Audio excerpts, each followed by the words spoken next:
Mini আমের রাজ্য। শুনতে ছোট্ট একটা নাম হলেও আজ আমি আপনাদেরকে এমন একটি জায়গা দেখাতে চলেছি যেখানে চোখ যতদূর যাবে ততদূর শুধু আম গাছ আর সবুজের সমারোহ। এই জায়গাটা শুধু একটা আমের বাগান না, বরং এটি সম্পূর্ণ আমের রাজ্য। ভিডিওর শেষ পর্যন্ত থাকলে আপনি আম নিয়ে এমন কিছু তথ্য জানতে পারবেন আর এমন কিছু দৃশ্য দেখতে পারবেন যা আপনাকে সত্যি মুগ্ধ করবে। এবার চলুন মিনি আমের রাজ্যতে আমরা কোথা থেকে কিভাবে আসলাম তা একটু জেনে নেই আর এর সঙ্গে ভিডিওটা শুরু করে দেই।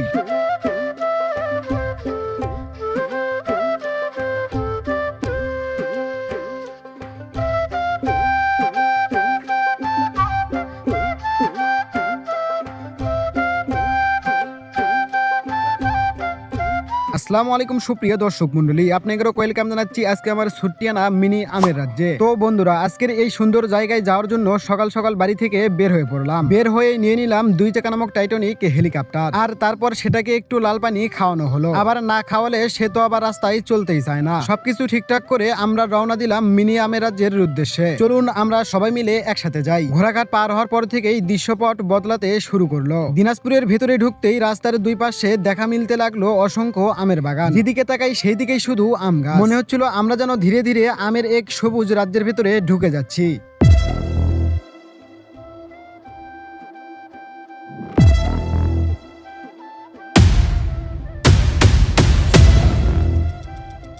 আর অবশেষে আমরা চলে এলাম আজকের গন্তব্যে। প্রায় 20 বিঘা জমির উপর গড়ে উঠেছে এই বিশাল আমের বাগান। শুধু এই আমের বাগানই নয়, আশেপাশে আরো অনেক আমের বাগান রয়েছে। এই জন্য পুরো এলাকাকেই এক বিশাল আমের অঞ্চল মনে হয়। বাগানের ভেতরে হাঁটতে হাঁটতে মনে হচ্ছিল যেন শহরের কোলাহল থেকে অনেক দূরে শান্ত এক সবুজ জগতে চলে এসেছি। গাছের ছায়া, হালকা বাতাস আর চারপাশের সবুজ পরিবেশ সব মিলিয়ে মনটা একদম শান্ত হয়ে যায়। তাছাড়া এই জায়গাতে আপনারা যেদিকেই তাকাবেন সেদিকেই শুধু আম আর আম দেখতে পারবেন। ওই যে প্রথমেই বললাম, দিনাজপুরের মিনি আমের রাজ্য।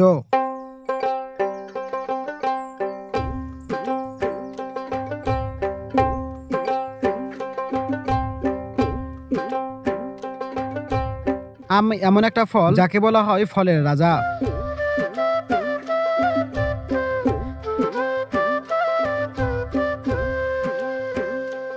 বাংলাদেশে গরমকালে এলেই আমের মৌসুম শুরু হয়, আর তখন চারপাশে একটা আলাদা উৎসবের মতো পরিবেশ তৈরি করে। একটা পাকা আমের স্বাদ শুধু মুখে না, মানুষের মনের ভিতরেও আনন্দ দেয়। কাঁচা আমের টক স্বাদ থেকে শুরু করে পাকা আমের মিষ্টি রস, সবকিছুই মানুষের কাছে আলাদা আনন্দ দেয়। আম শুধু ফল না, এটা আমাদের গ্রাম বাংলার আবেগ। গাছের ডালে ঝুলে থাকা আম দেখলেই মনটা কেমন যেন আনন্দে ভরে যায়।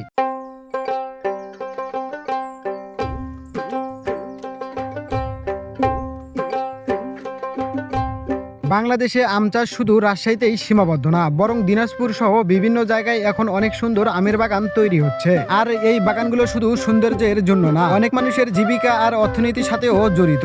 কোন অঞ্চলে কিংবা কোন বিভাগে সব থেকে আম চাষ বেশি হয়? বাংলাদেশের সব থেকে বেশি আম উৎপাদন করা হয় রাজশাহী বিভাগ থেকে। এই বিভাগের ভিতরে রয়েছে রাজশাহী জেলা, চাঁপাইনবাবগঞ্জ জেলা, নওগাঁ জেলা এবং নাটোর জেলা। এই 4টি জেলার ভিতর থেকে সব থেকে আম বেশি পাওয়া যায় কিংবা বেশি উৎপাদন করা হয় চাঁপাইনবাবগঞ্জ জেলাতে। মূলত চাঁপাইনবাবগঞ্জ আম চাষের জন্য বিখ্যাত। এই এলাকাগুলোকে একসাথে বলা হয় ম্যাঙ্গো অফ বাংলাদেশ। তাছাড়া অন্য গুরুত্বপূর্ণ আম অঞ্চল দিনাজপুর, রংপুর, কুষ্টিয়া, মেহেরপুর, ঠাকুরগাঁও, এই অঞ্চলগুলো আম চাষের জন্য বিখ্যাত। বছরে প্রায় কত মেট্রিক টন আম উৎপাদন করা হয়? বাংলাদেশে বছরে গড়ে প্রায় 12 থেকে 14 লাখ মেট্রিক টন আম উৎপাদন করা হয়। এর বড় অংশই আসে রাজশাহী বিভাগের জেলাগুলো থেকে। সব থেকে রাজশাহী বিভাগেই কেন আম চাষ বেশি হয়? কারণ 1 নাম্বার, ওখানকার মাটি খুব উর্বর। 2য় নাম্বার, আবহাওয়া গরম ও সূক্ষ্ম, আমের জন্য খুব ভালো। 3য় নাম্বার, বৃষ্টিপাত তুলনামূলক খুব কম। 4র্থ নাম্বার, চাষের দীর্ঘ অভিজ্ঞতা আছে কৃষকদের।